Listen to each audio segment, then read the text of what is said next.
have you with us this morning.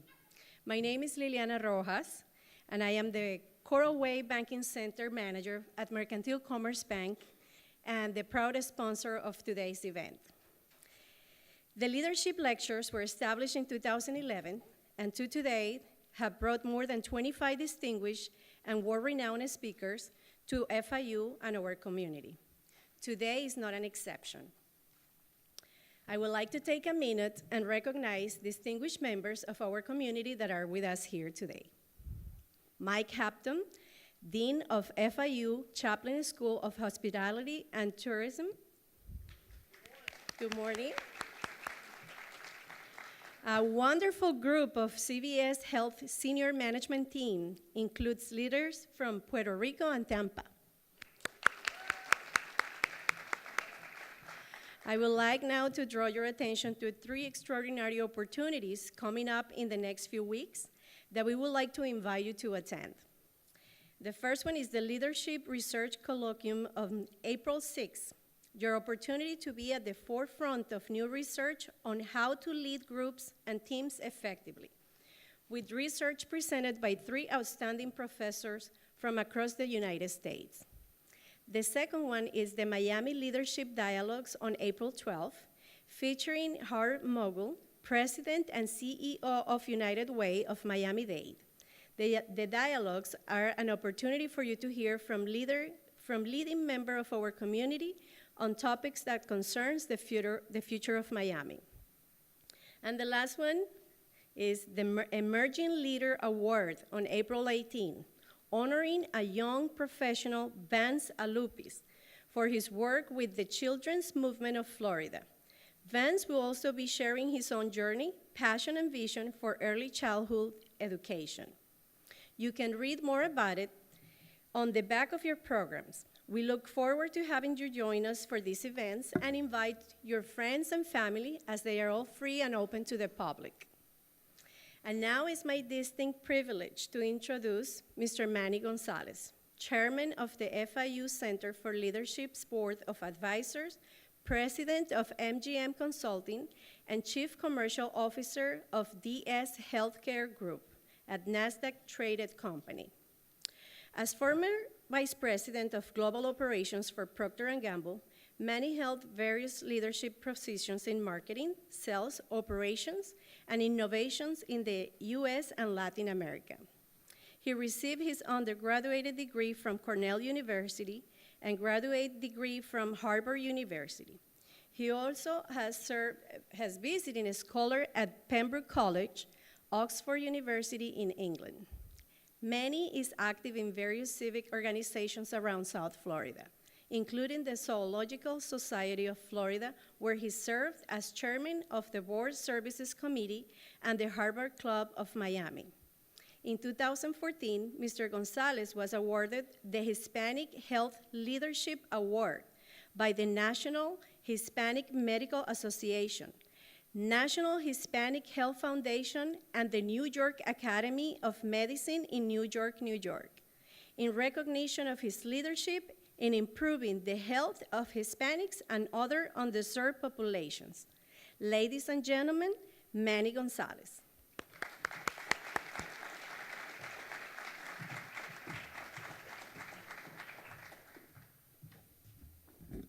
Thank you, Liliana. Good morning to everyone. Thank you for joining us despite all the traffic. Appreciate it very much. I would like to take a moment to give a round of applause to Mercantile Commerce Bank for their great sponsorship of our Leadership Lecture Series. Thank you.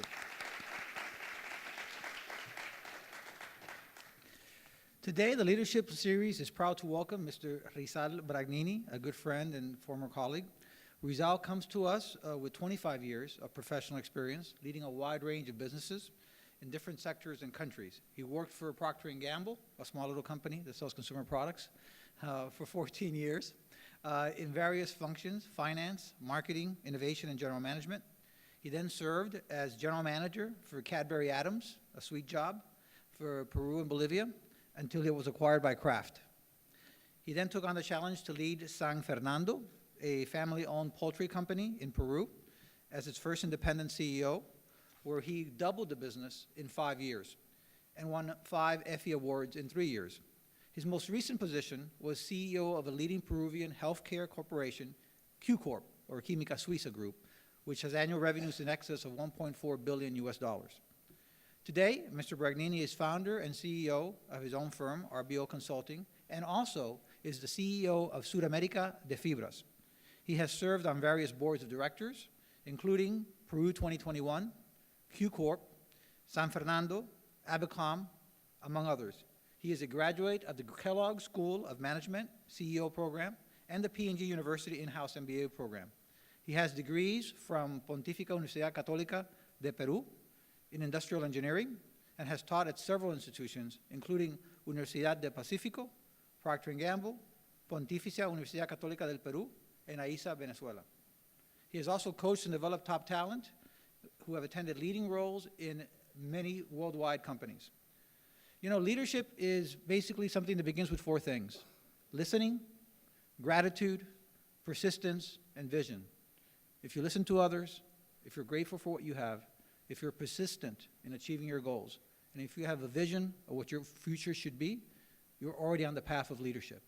And today, Rizal is going to continue us down that path. So please welcome me in joining Rizal.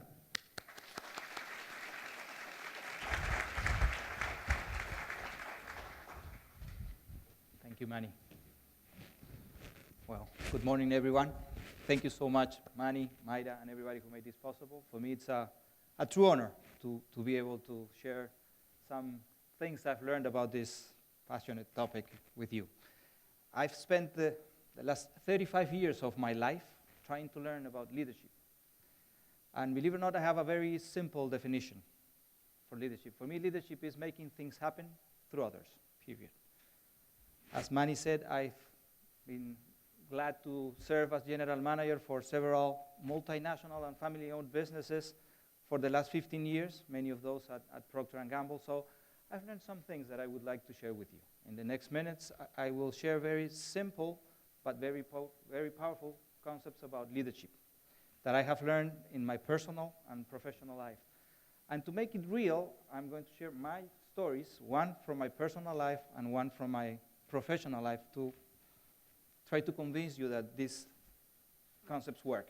First, before we start, let's take a look at what some of our worldwide leaders have to say about this subject. First, Margaret Thatcher: true leaders are like women. If you need to tell people that you are one, you probably aren't. Mr. Steve Jobs: it is innovation which separates the leaders from the followers. And finally, Mr. Sir Jack Welch: leadership is the ability to transform a vision into reality. In other words, making things happen. These are three leaders that I have personally admired and have helped me put this presentation together. So, the recipe I have for you today has 5 ingredients, and all 5 of them begin with E. The first ingredient is envision. Second one, engage. Third one is energize, enable, and finally, execute. And I will develop each one of these concepts, bringing them to life with some personal experiences. In my personal and professional lives, I believe we have some students and managers here. I will share you some secrets that probably your bosses wouldn't want me to share with you. But I'm not here to do that. The first E. First, you need to be able to define a clear vision of what you want to accomplish. And my first advice here is dream big. Be inspirational. And I'm going to share 2 dreams I had in my life with you. First, when I was between 13, 14 years old, I wanted to be part of a champion basketball team. There was an issue, though. I was short and skinny. Today I'm short and fat, so it's even worse, but anyhow.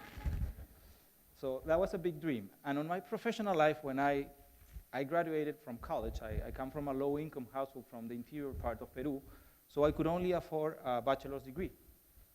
And at that point in time, all general managers, my dream was to become a general manager before I was 40. And it was an impossible dream because at those days, you needed an MBA or a lot of degrees, and I didn't have them. So there were 2 impossible dreams. The next part is you need to be able to describe in your vision the why, the what, and the how. The why on the basketball, two MJs. I'm a fan of Magic Johnson and Michael Jordan, of course. I mean, they really inspired me in my life. And I've learned more about leadership in a basketball court than I've done in my office, believe it or not. And I will tell you more about that. The what is, of course, the only position I could apply for in a basketball team was point guard. And the how, I needed a coach who was willing and able to adopt and train me. So that was my how. In my professional life, what I needed is a company that was well known for teaching and mentoring employees. That's how I came to Procter & Gamble. When I joined P&G, they were offering 8 hours of training a week.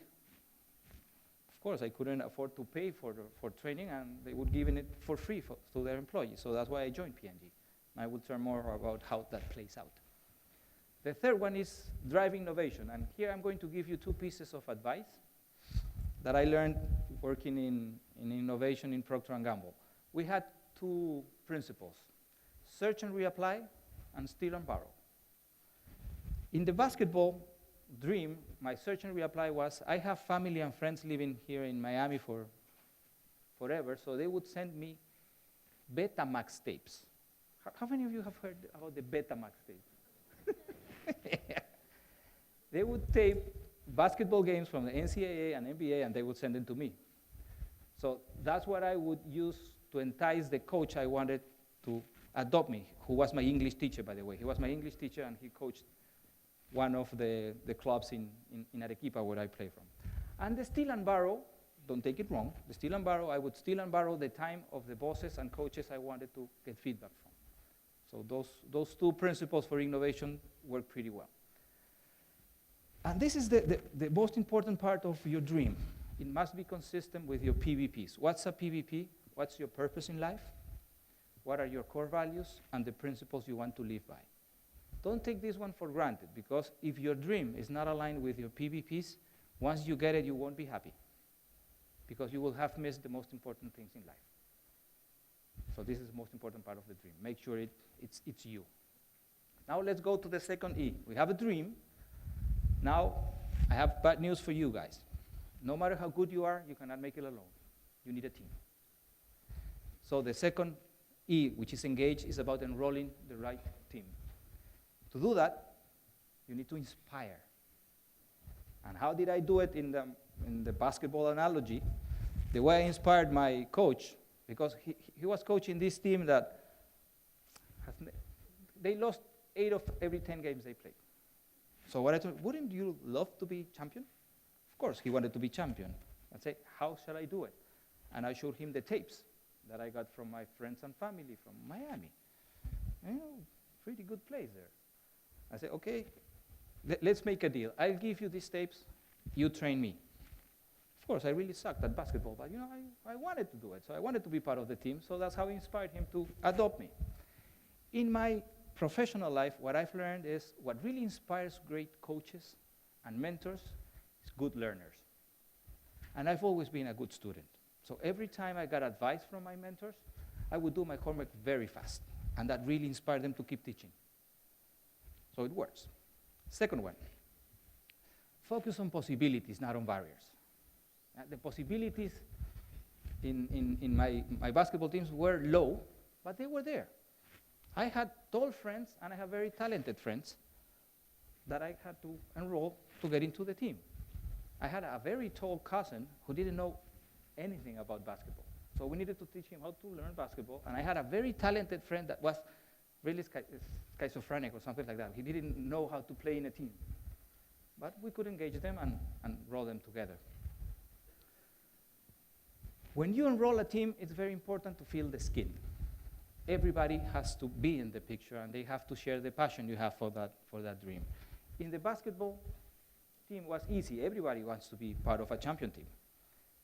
In my professional dream, it's hard, because my team included my bosses, my mentors, my teachers, so I have to inspire them on, I will help you transcend with the things you want people to do. And finally, you need to foster collaboration. And here I have 2 pieces of advice. When you get together a team, first, focus on what they can do. That is the capabilities. Sometimes when we hire people, we only focus on capabilities. But the most important part is the second one, which is the want to do, the will. I prefer someone who wants to do the job, and I teach the job to him, than somebody that knows how to do the job but doesn't want it. When you get the two of them, you can put a great team together. Let's go now to the third E, which is energized. Okay, you got your team, you had a dream, have the skin in place. Now you need to inspire each and every one of your team's members to make it a personal challenge to deliver the vision. So you have to guide your team. In my basketball team, I was by far not the best player, but I was the funniest one. I would put the team together. I would coordinate all the trainings. I would call everybody. Sometimes I would even ask my mom to take us all to the training court. In my professional life, because of course bosses, coaches, and mentors, they have very limited time to spare. But one of my great coaches, he was a heavy smoker. So I was always taking a look, because to smoke in P&G, you had to leave the building, Manny knows it, go across the park, and you would be like in a cage to smoke. And so this great boss would go for 3 smokes a day alone. So those were the moments that I would generate so I can speak to him. And I will always bring interesting subjects that he would like to talk about. He will give me a couple of ideas, and guess what? The next day, I would have done my homework and keep getting feedback from him. So it's a matter of generating the spaces and guiding your team. That's how I guided the team of mentors. The other key in energizing people is building trust. I know this is a very delicate subject, but one thing I've learned is to be part of a great team, you do not have to be best friends. Because sometimes it's, I don't trust the guy because, and in this diverse world, I mean, it doesn't matter where you come from, what you believe in, you can still be part of a great team. So my advice is build trust with 2 bank accounts. One in character and the other one in competence. Character is about delivering on your commitments, and competence is do it right.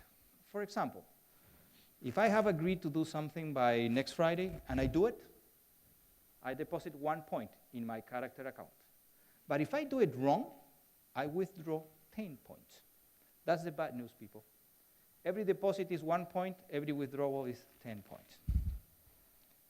Sometimes when I have had very tough people that didn't want to play as teammates because they wouldn't trust each other because that guy is from that country and I don't trust people from that country, what I would do is I would have this bank account in character and trust. So when you have enough balance in both of them, you have to make sure you have to deliver 10 times to be able to make 1 withdrawal. So that's my advice to you. Build trust in those 2 accounts, character, competence. Works great in either my personal life, because in a basketball court, it's important to do both. To do what you're supposed to do in your position and do it right. Because if you miss, as we say, you miss 1 basket, you lose 4 points. The 2 you just missed and the 2 we got against us. So that's how we build trust in that team. Then it's important also to learn from mistakes. Another thing I've learned from great leaders is when you accomplish something, it's the team. If you make a mistake, it's your mistake. And I have a great story. Once I screwed up big time, and my boss took the blame for me, and he got my commitment forever. I've also had the other kind of boss that I screwed up and he pointed the finger to me. And what my boss's boss would say is, okay, yeah, it's Rizal's fault, but it was your responsibility. So at the end of the day, if you're leaders, take the blame when things don't go right. And when things go right, attribute it to the team. That will make you grow as leaders. And that's what most of the companies are looking for. Believe it or not, bosses know more than what you think they do. They know exactly who screwed up. And sometimes they will ask you, who screwed up? And I say, you have to say, it's my responsibility. Yeah, but tell me who screwed up. I won't, because it's my responsibility. If someone in my team screws up, it's my responsibility. That will get you farther. And then the final ingredient in energizing is be passionate about people. One thing I've learned is so cool, and that's why I was telling Mayra and Nathan, my hobby is to teach. And why I teach? Because if I can get the best out of one student every cycle I teach, it's make it all worth it. When you get the best out of people, it really is worth it. And here I have another story about how to do it. In my first performance review at Procter & Gamble, my boss spent 10% of the time talking about my 3 key strengths. So you know what, you're really strong at this, keep doing it. And then 90% of the time talking about my weaknesses and my areas of opportunity. So I told him, you know what, boss, why did you hire me? Did you hire me because of my strengths or to work on my areas of opportunity? Because, you know, I really don't want to work on my area of opportunity. I want to be stronger on what I'm doing good. And he said, you know what, you're right. So since then, I've spent more time with my teams working on their strengths. And if I'm the boss, my responsibility is to neutralize the weaknesses. If it's an area of opportunity you want to work on, okay, I'll help you. If it's not, let's call it a weakness, and it's my job to neutralize it. If you're not a good communicator, then I won't put you to communicate. If you are a great communicator, then I will put you on a role that requires that strength. That's what it means to be passionate about people. Learn who the people is, who the person in front of you is. And you've heard about the golden rule, treat others the way you want to be treated. Doesn't work. So let's call it the platinum or whatever word is fancy tonight. The platinum rule is treat others the way they want to be treated. Because sometimes what is good for you is not good for them. But that is a bigger commitment because you need to know who the person is and so be able to treat that person the way she wants to be treated. It works better, especially in a diverse world like today. Let's go now to the 4th E, which is enabling. A leader needs to remove barriers, develop capabilities in the team, and ensure the conditions for success. How can you do that? First, you have to drive the team towards common goals. If you do not all share the same goal, it's going to be impossible to drive the team. In the basketball analogy, it's easy. Everybody wanted to be part of the championship team. But on the other one, it's tough because the goal was mine. I wanted to be the CEO. So my team, which is my mentors, my bosses, my friends, the only way I could drive them through the common goal is, you know what? Because I've always had a lot of sense of humor. Sometimes I can do what my bosses wanted to do better than them because I was a better communicator. So that's the way I would tell them, you know, help me with this so that your beliefs will be able to spread around. And that's how they tried to help me in my career. The next one, leveraging on diversity, it works. And when we put together this dream team in Arequipa, Peru, it was the early 80s. Diversity was not on fashion yet. But the reason we won was because we were a very diverse team. We had hate, we had talent, we had agility, we had a little bit of everything, and we had a common goal. And in my professional analogy, I've had women bosses 50% of the time, and 50% of my teams have been with women. They provide a great perspective, and I'm so glad to see so many women here because many times when I give this lecture, it's 90% men. But you know what? Women will help you be better leaders. Sometimes it will take longer to make the decision, but it's going to be a better decision. They feel, so make sure. Make sure you listen to them. So diversity works. Then it's important to celebrate accomplishments. You know, it's nothing wrong to do it. Sometimes, you know, you have bosses say, okay, yeah, well, that's what I was expecting from you. But you know what? There are 2 words that work great. It's thank you. Not well done, thank you. But it has to be at the right time and with the right people. Because sometimes when you do it too soon, it's not true. If you do it too late, then it's unfair. So as a leader, you need to be able to do it true and timely. And you have to mean it. People can tell. You can tell. When you have a boss, well done. You know, He's just petting you around. You can tell when someone is doing that because someone told you need to recognize your team. That's why better than well done or congratulations is thank you. Because the leader is what the leader is thanks to the team. So thank you works better than well done.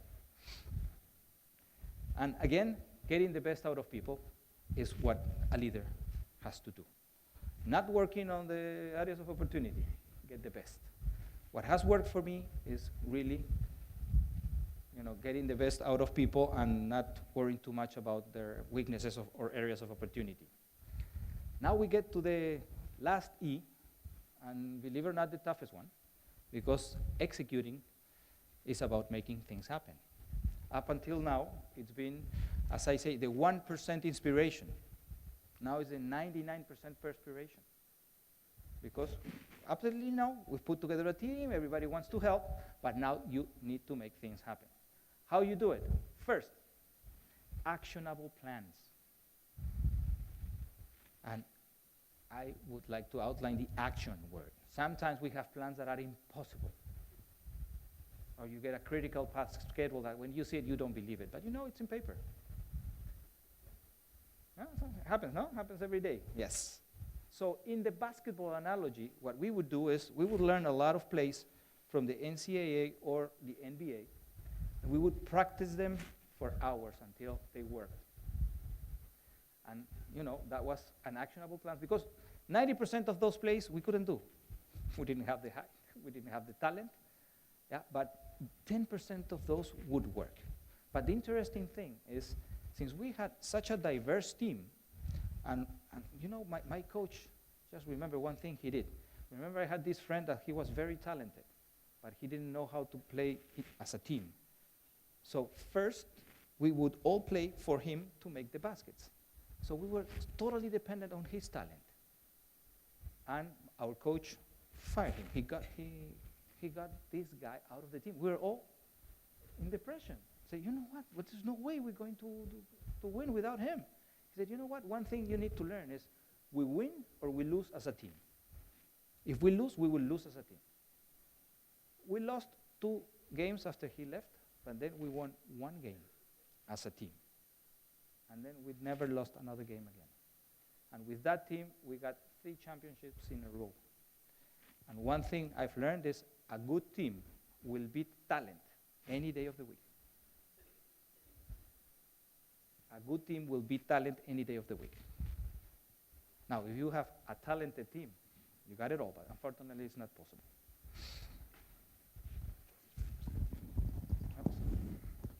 Thank you. Okay, better? Establishing clear expectations. This is one thing also I give you this piece of advice. Every time you take on a new job, ask 2 questions. So you put your boss in trouble. What do you expect from me, and how are you going to measure me? Be clear on your first meeting, and don't let your boss get away with it. Because sometimes, well, I expect you to do a good job. Okay, what's a good job? How are you going to measure me? It's very important to set objectives before you start a relationships. In our case, in the basketball court, was very clear what we needed to do. Each of us had a job in the basketball court, and we needed to deliver. In my professional career, I would always ask my mentors and my coaches those 2 questions. What do you expect from me? And how are you going to measure my progress? And here, I'm going to give another piece of advice. Don't kill me, but it works. In the professional life, it works to underpromise and overdeliver. If your boss wants 100, try to offer 90, because things always get on the way. I normally put a big fight when I set my objectives, but then I try to overdeliver all the time. Sometimes when you get very high expectations, because it's very tough to be on the other side of the equation, it's overpromise and underdeliver. What happens when you do that? You get fired. You get fired, easy. But if you underpromise, you keep expectations low, and then you keep over-delivering. But the problem with that is, well, I've been able to get away with that for over 15 years. My bosses know that, you always have a cushion. Yeah, and you want me to have a cushion. I don't want to sleep in a nails bed. I mean, so make sure that, what I'm committing, I'm going to deliver. So that works in expectations. And finally, foster accountability. I'm glad to be able to use the word in English because unfortunately, when I give this talk in Spanish, we do not have a word in Spanish for accountability. It has two words in one, which is great, which is account and ability. It's the ability to rendir cuentas, is what we say in Spanish. Because unfortunately, I don't know if in Peru at least it happens, we don't have accountability. You know why? Because of our grandmas. When we were little kids and we would hit our head with the table, what would grandma do? Bad table, bad table. And now you have people, driving drunk and say, that's I don't know, the post it came in front of me, I didn't do anything. And that is the worst mistake you can make in any place, in any team. You have to be able to be accountable to yourself first. That's why if you do this exercise, you have a clear vision, you take a look at yourself in the mirror and be accountable to what you've dreamed and what are you doing towards that dream. And also be accountable to your team. And the team must be accountable to you too. Now, I love that word, accountability. That's a word that makes things happen. So, to summarize, I'm going to break another paradigm. Because sometimes when I've given this lecture in schools, I've got moms that come to me, that was, very powerful 5 E's, I liked it. I'm going to teach that to my kids. So what about yourself? Say, no, I'm not a leader, I'm just a mom. No, just a mom, I'm going to teach you, to show you how moms are among the best leaders I've ever known. For example, a mom has a great power to envision. Once you become a mom, what do you want for your kids? To be successful and happy. So you're just driving a 30 to 40-year vision. Find me CEOs who think that far. CEOs would go 5, maybe 10 years. That's as far as a corporate vision would go. So moms have that power. They're engaging, inspiring. Who taught you how to talk, walk, run, ride a bicycle? And despite you were falling around or you couldn't do it, who inspired you? Your mom. So moms can inspire. Energizing. Who's positive all the time with the kids? Mom. Well, sometimes she yells, but you know what? When we're down, mom will get us up. Sometimes with love, sometimes with the right shout and get up, move. But they do that. Enable. Enable is about helping people achieve things. And that's what moms do. They help kids all the time with homework. Put into life. And finally, executing, making things happen. Man, my mom, she could do 10 things at the same time. She didn't have a CPS or technology on hand, but they can do that. So, if you can dream, you can be a leader. If you can enroll people, if you can inspire them, you can be a leader. If you can motivate yourself and others, you can be a leader. If you can help, you can be a leader. And if you can make things happen, you can be a leader. That means all of us can be leaders that make a difference in the world. We just need our time and space to do so. So, take note of there are 3 rules to create true leaders. Unfortunately, nobody knows where they are. Thank you so much.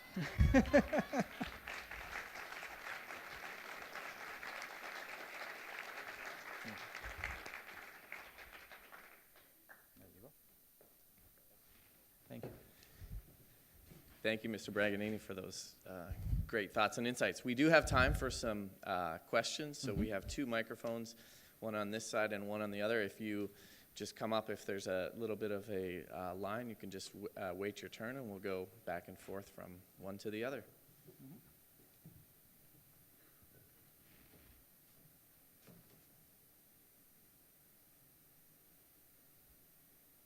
Good morning, Mr. Good morning. Bragagnini. You said that during your time at P&G, you would pursue leaders so that you could speak to them. Well, we're alluding to the fact that when they were on a break. So my question is twofold. Were there any particular types of leaders, or were there any particular criteria that you would seek out in those leaders that you would go and ask for advice? And also, how open were they to receiving those kind of questions, especially when it's in their off time? So how open were they to providing that sort of feedback?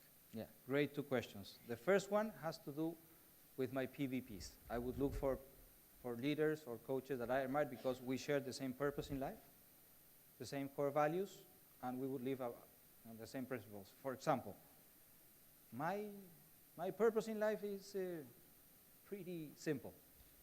It's getting the best out of people one person at a time and try to make a difference. That's it, that's simple. My core values are honesty, loyalty, and passion. I put heart in everything I do. And 3 principles I want to live every day by. First, be true to myself. That's a very tough one, because sometimes when you have these CEO positions, sometimes the position takes over. And fortunately, I have a great wife who brings me down to earth and makes me true to who I am. The second one is to live a balanced life. What I learned also years ago is I try to balance time. It's impossible to balance time, but I can balance my energy. The best energy I get, the best energy I give is for my family, my kids, my wife. So I try to start my day with something that has to do with I value most. Yeah? So when I found leaders that shared those 3 things with me, it worked perfectly. Now, the way I generated the space, first, they don't have time. Right. They don't have time. But you know what? They have lunch, they smoke, they go to the bathroom, yeah? Or they ride home alone. Sometimes I would leave the other side of town, but are you driving alone? Yeah, I'm going to the shopping mall. Can I ride with you? Sure. So he has nothing to do. And some of the questions were tough, but one thing they really liked is those tough questions. And sometimes I would ask the question, because I've not been very good at the corporate politics. And I said, do you really need to lie to get up in the layer? And I got 2 great pieces of advice. I said, no, you never lie. Never lie. Then a couple seconds later, however, you don't need to tell all the truth all the time either. You need to reserve things for yourself. Because one problem I had, I would share everything online. And sometimes, you need to never lie, but sometimes you need to hold some information until you're ready to share. So those would be the 2 things. Thank you. Thank you.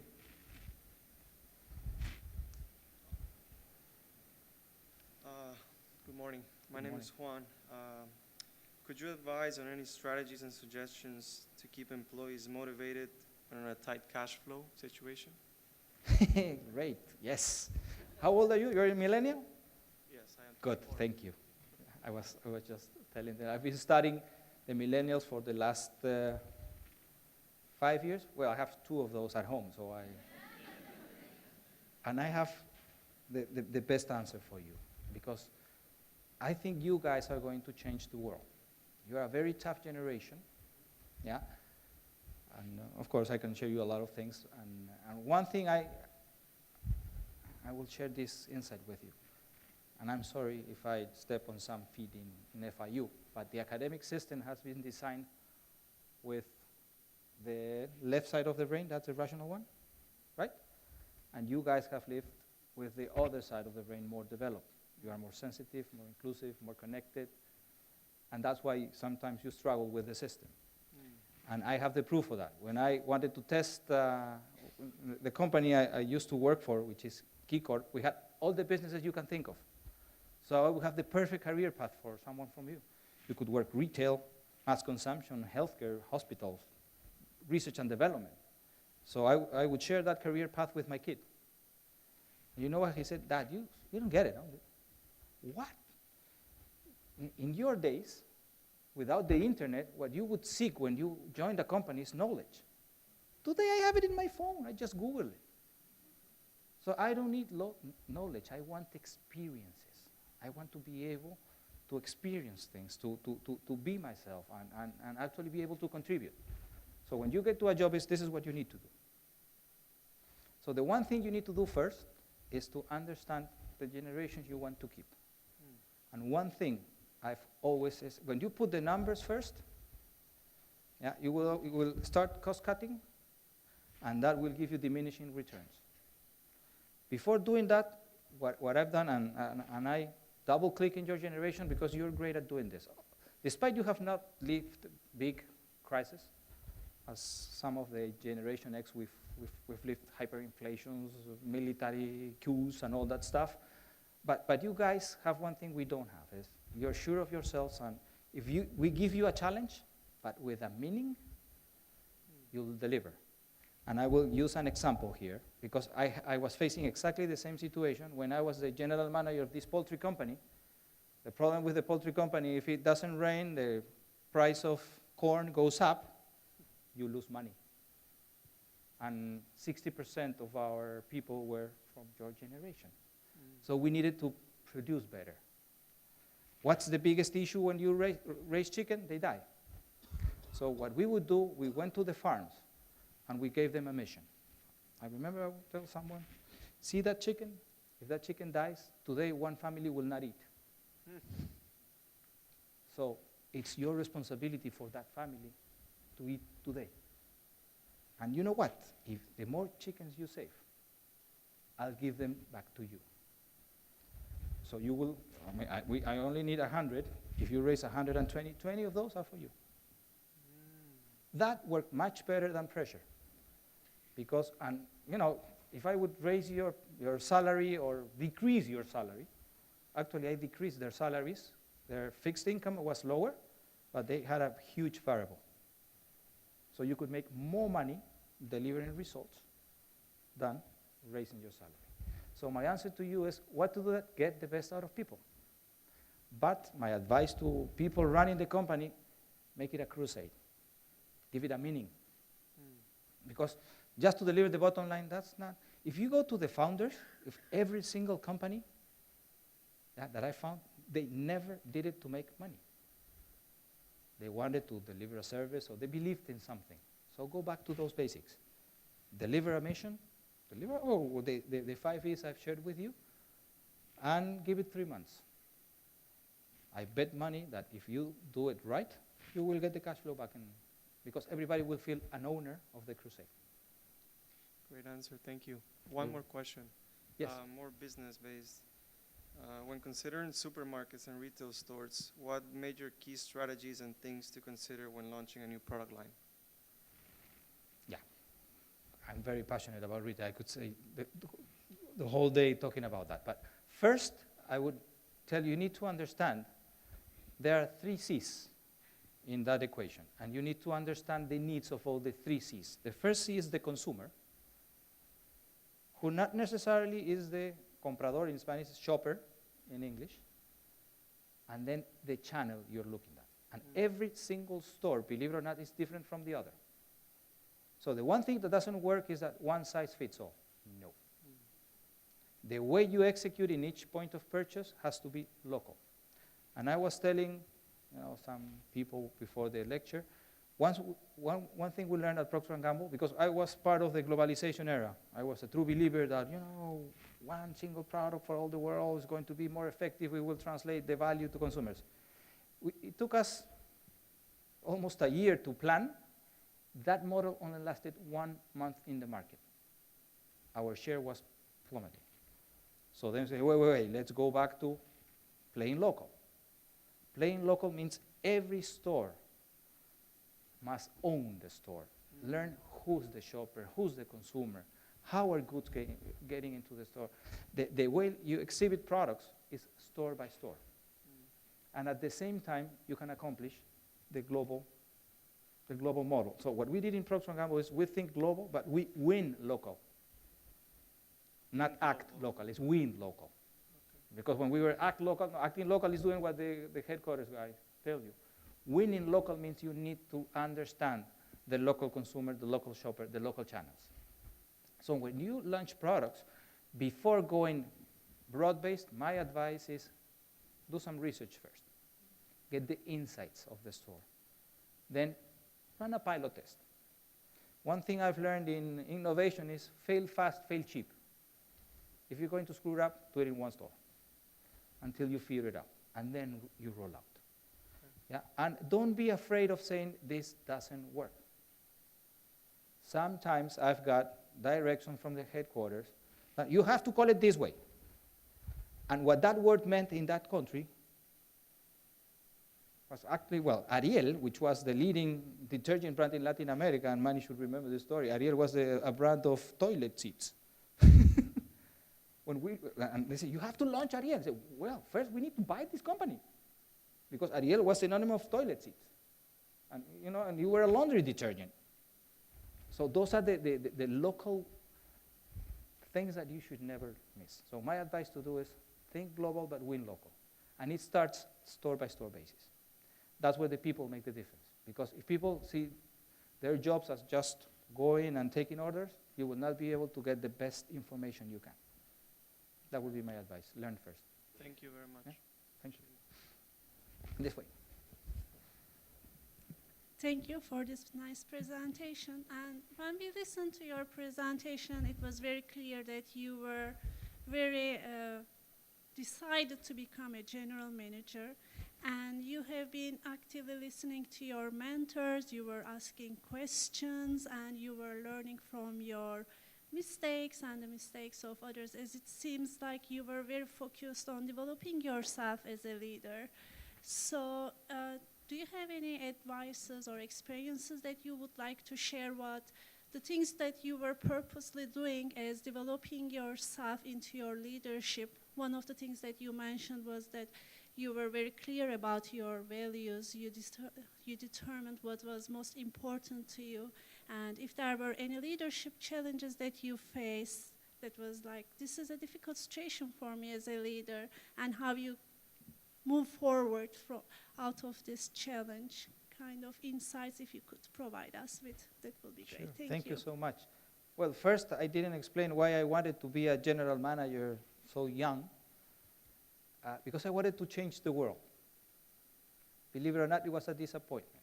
Because when you get so high, there's so little you can change. Because there's politics, and you even have to deal with governments in those positions. And the funny thing is, I'm changing the world more as a teacher than as a CEO.